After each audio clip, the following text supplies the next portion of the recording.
Hello everyone, good morning. আজকে new ইয়ারের first দিন সকাল সকাল একটা দারুণ ব্রেকফাস্ট আহানা খাচ্ছে। তো আহানা রোজ দিনই সকালবেলা মোটামুটি এখানে বেশ স্মুদি খায়। তো ওর স্মুদি বাউলটা আমরা কিভাবে তৈরি করি সেটাও একবার দেখিয়েছিলাম তোমাদেরকে ভিডিওতে। তো আজকেও ওইভাবেই ওকে স্মুদি বানিয়ে দিয়েছি। এটা খেতে ও ভীষণ ভালোবাসে। তো খাওয়ার পরে আজকে ওয়েদারটা একটু সকালের দিকে ভালো ছিল, তো আমি এখন বেরিয়েছি পার্কে, আহানাকে নিয়ে যাচ্ছি পার্কে একটুখানি হাঁটতে। ওয়েদারটা আজকে লাকিলি খুব ভালো, দেখো এসেছি পার্কে এখন হাঁটতে। এতক্ষণ পরে ওয়েদারটা একটু আজকে খুব সুন্দর হয়ে উঠেছে, তাই আজকে এখন সকাল সকাল বেরিয়েছি ঘুরতে। অর্পণ ওয়াকে এসেছে আর আমি মেয়েকে নিয়ে পার্কে এসেছি। ওই যে ম্যাডাম আসছেন, ম্যাডাম।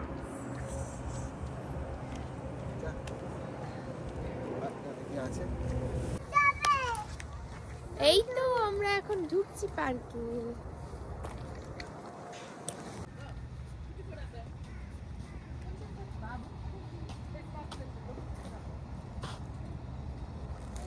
আজকে বেশ অনেক দিন পরেই আমি এসেছি মেয়ের সাথে পার্কে। মাঝে বেশ কয়েকদিন ও বাবার সঙ্গেই পার্কে আসতো, কারণ অর্পণ রোজ সকালবেলায় একবার করে ওয়াকে আসে। আর আমার ঘরের কাজগুলো শেষ করতে করতে আজকাল এত দেরি হয়ে যায়, কারণ কি এখানে এখন দিনটা বেশ ছোট, তো সকালে উঠে কাজ করতে দেরি হয়ে যায়। তারপরে মেয়ের মাঝে মাঝে ক্লাস থাকলে সেখানে ওকে আমিই নিয়ে যাই। সেজন্য পার্কের দায়িত্বটা মাঝে ওর বাবাই নিয়েছিল, বাবার সঙ্গেই যেত। তো আমি আজকে অনেক দিন পর, ওয়েদার ভালো আর এখন সব কিছু ছুটিও রয়েছে, সবাই বাড়িতেই ছিলাম। আর ওর যে ক্লাসগুলো সেগুলো এখন 7 তারিখ অবধি বন্ধ রয়েছে। তো ভাবলাম আমি নিজেও একটু বাইরে যাই, কারণ সানি ডেতে এখানে গায়ে রোদ লাগানোর যে কী ভ্যালু সেটা এখানে না এলে বোঝা যেত না। ইন্ডিয়ায় তো এত গরম রোদ, তখন মানুষ রোদ দেখলে ঘরেই বসে থাকে, বাইরে যেতে চায় না। বাট এখানে একটু রোদের মুখ দেখা গেলেই মানুষ বাইরে বেরিয়ে পড়ে, কারণ কি এখানে গায়ে রোদ লাগানোটাই একটা বড় ব্যাপার, কি এরকম রোদ পাওয়াই যায় না। আর রোদ হলেও ভীষণ ঠান্ডা থাকে সেদিনকে।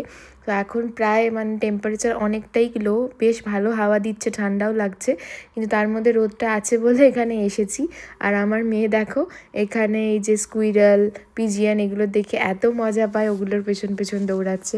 ওর ফ্রেন্ডসরা এখন সেম টাইমে আসতে পারে না, অনেক দিন দেখা হয়নি ফ্রেন্ডদের সাথে ওর, ওই ক্লাসে গেলে ভালো দেখা হয়। তাছাড়া সব বাচ্চাদের রুটিন শিডিউল এত আলাদা হয়ে যায় যে সবার সঙ্গে সব দিন একসাথে আসা হয় না, দেখাও হয় না।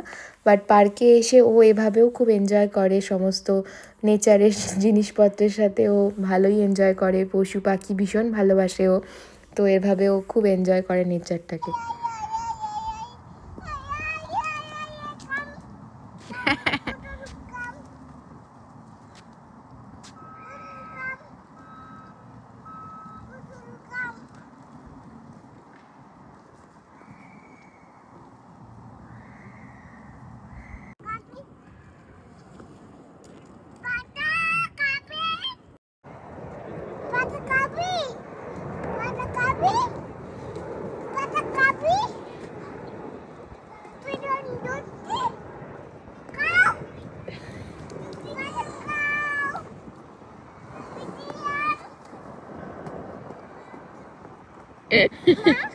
বলেছো?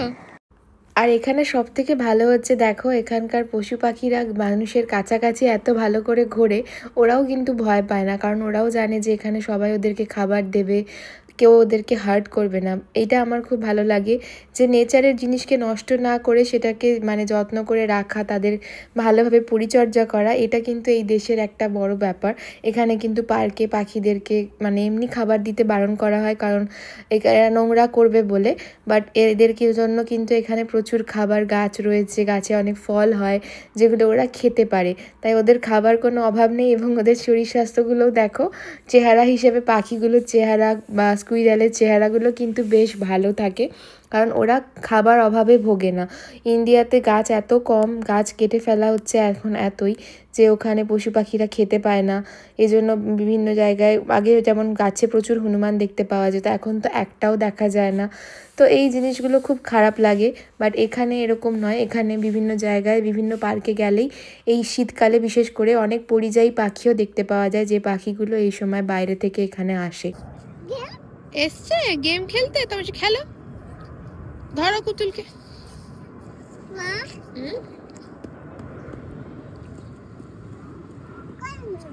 কোলে বলো, আয় কোলে নেব।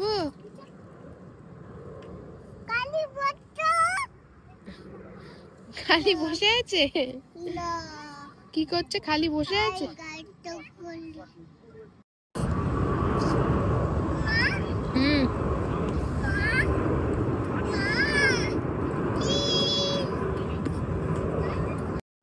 আজকে বন্ধুরা ছিল না বলে দোলনার ওখানেও বেশি ইন্টারেস্ট পাচ্ছিল না, কিন্তু এভাবে ও গোটা পার্কটা আজকে পুরো পায়ে হেঁটে হেঁটে আমার সাথে ঘোরাঘুরি করেছে। ওর বাবা এখানে পুরো পার্কের রাউন্ড দিয়ে হাঁটে, মাঝে মাঝে বাবার সঙ্গেও দেখা হচ্ছিল, আর আমার সাথেও এভাবে ঘুরে ঘুরে ও অনেকটা এনজয় করেছে। এভাবে ঘোরাঘুরি হলে ওর দিনটাও বেশ ভালো কাটে, আমি দেখেছি। বাড়ি গিয়ে খাওয়া দাওয়ার এনার্জিও ভালো থাকে, আর মানে ও যে কোনো খাওয়া ঘুম সব কিছুই খুব ভালোভাবে আর কি করে। সেই জন্য আমরা প্রতিদিন চেষ্টা করি কোনো না কোনোভাবে ওকে একটু বাইরে ঘুরতে নিয়ে যাওয়ার। সো আজকে এভাবে ঘুরিয়ে ওকে বাড়িতে নিয়ে এলাম। বাড়িতে এসে আমাদের জন্য আজকে নিউ ইয়ার স্পেশালে একটা পমফ্লেট মাছ রান্না করেছে অর্পণ, আর কিছুটা চিকেনও ছিল। আর মেয়ের জন্য রান্না করেছিলাম এরকম ডালিয়া সবজি দিয়ে, আর একটা পমফ্লেট মাছ ভাজা, যেটা খেতেও খুব ভালোবাসে। ওকে দইয়ের সাথে দিয়েছিলাম। তো ও খাবারটা মোটামুটি, মাছ তো খেয়েই নিয়েছে পুরোটা, মাছ খেতে ভীষণ ভালোবাসে বলে। ডালিয়াটাও মোটামুটি খেয়েছিল, লাস্টের দিকে যেটুকু খেতে চাইনি। আমরা ওকে আর ফোর্স করে খাওয়াই না, যেহেতু এখানে ওর চেয়ার টেবিল নেই, চেয়ার টেবিলটা এখনও আমরা ওকে অ্যাড করিনি। তো ও নিজে হাতে সেভাবে এই জিনিসগুলো এখনও খেতে পারে না। তবে কিছু কিছু জিনিস যেগুলো একটু ড্রাই, যেমন রুটি বা কিছু, সেগুলোও একা হাতে তুলে দিলে খেতে পারে। বাট এই জিনিসগুলো একা চামচে করে তুলে খেতে পারে না, কারণ টেবিল আর চেয়ারের হাইটের ডিস্টেন্সটা অনেকটাই বেশি। তো এটা খেতে গেলে অনেক গায়ে পড়ে বা কিছু, সেজন্য আমি খাইয়ে দিই ওকে। বাট কোনো রকম স্ক্রিন টাইম ছাড়াই দেখো বাচ্চা কী সুন্দর করে খাচ্ছে। সবাই বলে স্ক্রিন টাইম না দিলে নাকি বাচ্চারা খাবার খায় না, বাট আমি এখানে এসে একটা জিনিস বুঝেছি, যে বাচ্চাদেরকে বাইরে যদি ঘুরিয়ে নিয়ে আসা হয় তাহলে কিন্তু ওদের মুড এতটাই ভালো থাকে এবং খিদেও পায়, তখন কিন্তু ওরা নিজে থেকেই খাবার চায় এবং খেয়েও নেয়। এই জন্যই আমি সবসময় বলি যে বাচ্চাদেরকে একটু বাইরে ঘুরতে নিয়ে যেতে। আর তাই জন্য দেখো ও যতটুকু খেতে চায় আমি ততটুকুই ওকে খাওয়াই, এর বেশি আর জোর করি না। খেয়ে উঠে রোজই ওকে কোনো না কোনো একটা ফ্রুটস খেতে দিই। তারপর আমি আজকে দুপুরবেলা ওকে ঘুম পাড়িয়ে একটু আটা মেখে রাখছিলাম। রাত্রিবেলা আজকে পরোটা বানানো হবে, তো রাত্রিবেলার জন্য এখন দুপুরে আটাটা মেখে রাখছি, কারণ এখন খুব তাড়াতাড়ি অন্ধকার হয়ে যায়, আর মেয়ে যতক্ষণ ঘুমায় ততক্ষণ আমার কাজগুলো এগিয়ে রাখলে অনেক সুবিধে হয়। আর নিউ ইয়ার বলে আজকে একটু পায়েস রান্না করেছিলাম, তো মেয়েকে ঘুম থেকে ওঠার পর বিকেলে স্ন্যাক্সে আজকে একটু পায়েস দিয়েছি। একটা কথা তোমাদেরকে আমি মানে দৃঢ়ভাবে বলতে পারি, আমি ইন্ডিয়াতে থাকতে মাঝে 1-2 মাস আমি ওকে টিভি দেখিয়ে খাওয়ানোর মানে চেষ্টা করতাম, কারণ আগে ও কিছুতেই কোনো রকম ভাত জাতীয় জিনিস ভালোবেসে খেতে চাইতো না। তাই আমি ভাবতাম টিভি দেখালে হয়তো ও খেয়ে নেবে, বাট সেটা করেও কিন্তু ও খেত না। বিকেলে আমাদের জন্য আজকে একটু মোমো রান্না করা হয়েছিল, এবার বাবা ওকে রেডি করে দিচ্ছে। এখন আমরা বাইরে একটু শপিংয়ের জন্য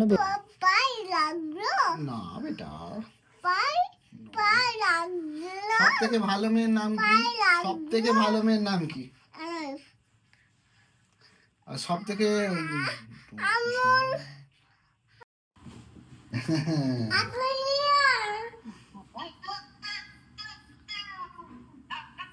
দিয়ে দাও।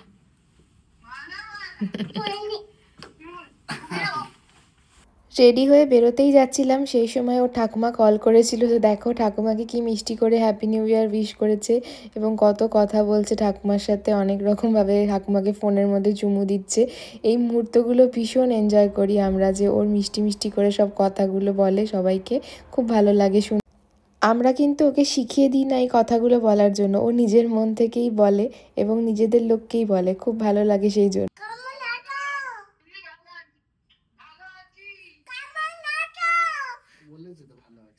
বলো শরীর ভালো আছে?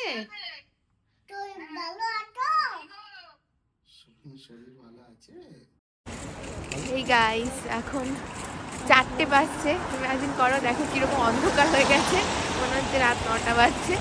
এখন আমরা যাচ্ছি শপিং করতে, নিউ ইয়ার হোক আর যাই হোক, এখন ডেলি লাইফের রুটিন তো এখানে একই রকম, সব কাজ নিজেদেরকেই করতে হয়। তো ছুটি ছিল যেহেতু অর্পণের নিউ ইয়ারে আজকে, আর বৃষ্টি আজকে কোথাও বেরোনো যাচ্ছে না, তো ভাবলাম ঘরের কাজগুলোই সেরে নিই। তো এখন যাচ্ছি আমরা শপিং করতে। এই দেখো ওয়েদার, বাইরের ওয়েদার, বৃষ্টি পড়ছে। বছরের প্রথম দিন এর থেকে খারাপ ওয়েদার আর হতে পারে না। মানে সবাই মনে করে যে ইউকেতে লোকেরা কত মজা করছে হয়তো এখানে, বাট আসলে সত্যিটা তোমরা ব্লগ দেখলেই বুঝতে পারো যে সেরকমও কিছু না। এখানে অনেক কিছু যেমন ভালোও রয়েছে, তেমন অনেক কিছু খুব খারাপও রয়েছে। তার মধ্যে হচ্ছে এই ওয়েদার, এই প্যাথেটিক ওয়েদার, যেটাকে সবসময় সঙ্গে নিয়ে চলতে হচ্ছে। এই যে বাজার করে নিয়ে চলে আসা হয়েছে। এই যে যাওয়ার আগে আটাটা মেখে রেখে গেছিলাম, তার জন্য এখন এসে চটপট করে রুটি বানিয়ে নেব। আর অর্পণ আজকে বলেছে ও একটা কুমড়োর তরকারি বানাবে, ওর হাতের কুমড়োর তরকারিটা খেতে দারুণ হয়, তাই ওকে দিয়েছি আজকে কুমড়োর তরকারি বানাতে। আর এদিকে আমরা নিয়ে নিয়েছি জুকিনি, যেটাকে আমরা এয়ার ফ্রাই করে নেব স্ন্যাক্স হিসাবে। জুকিনিটাকে আমরা এখন খাবো একটুখানি। আর মেয়ের জন্য একটু পনিরের তরকারি বানানো হচ্ছে, কারণ রাত্রিবেলা রুটিটা আজকে ও পনিরের তরকারি দিয়েই খাবে। আর বাজার থেকে আজকে ঘুরে আসার সময় একটু হ্যাগেনডাজের আইসক্রিম নিয়ে আসা হয়েছিল। নিউ ইয়ার বলে কথা, একটু মিষ্টি মুখ না করলে হয় না, তাই একটু পায়েস তো খাওয়া হয়েইছে, সাথে একটু আইসক্রিমও আজকে খাওয়া হচ্ছে। আজকে একটু বেশি চিট ডে হয়ে গেছে, বাট অন্যান্য দিনের থেকে আজকে একটু স্পেশাল দিন, তাই একটু স্পেশালভাবেই সেলিব্রেট করা হচ্ছে। আমি আমার ডেলি ব্লগের মধ্যে আমার মেয়ের খাওয়ার ভিডিও খুব একটা লোকজনকে শেয়ার করি না বা দেখাই না, বাট অনেক লোকেরা আমাকে জিজ্ঞাসা করেছিল ওর অ্যাক্টিভিটি দেখে বা ওর সমস্ত মানে কথা বলা এত তাড়াতাড়ি সব কিছু দেখে। তাই আমি ভাবলাম যে এবার আমি তোমাদের সাথে আস্তে আস্তে ওর জিনিসগুলোই শেয়ার করা স্টার্ট করব।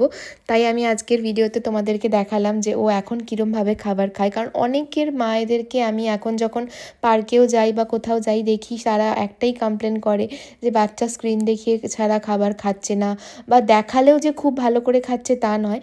বিশ্বাস করো, আমার নিজের পার্সোনাল এক্সপিরিয়েন্স থেকে আমি তোমাদের বলছি, ইন্ডিয়াতে থাকতে আমিও ভাবতাম যে এরকম স্ক্রিন দেখিয়ে ছাড়া হয়তো বাচ্চা খাবার খায় না, বাট এখানে এসে যেহেতু আমার কাছে টিভি দেখানোর অপশানটাই নেই, টিভিটাই ছিল না, তো তাই জন্য আমি স্ট্রিক্টলি এটা মানতেও পেরেছিলাম যে টিভি নেই। এবং এখানে আমি আর অর্পণ, বাড়িতে অন্যান্য লোকেরা থাকলে কি হয়, সবাইকে একই সাথে আর কি সমস্ত কিছু মানতে হবে, যে একজন দেখিয়ে দিচ্ছে আর একজন দেখাচ্ছে না, এরকম করলে কিন্তু বাচ্চারা কোনো দিনই সেই জিনিসটাকে শুনবে না।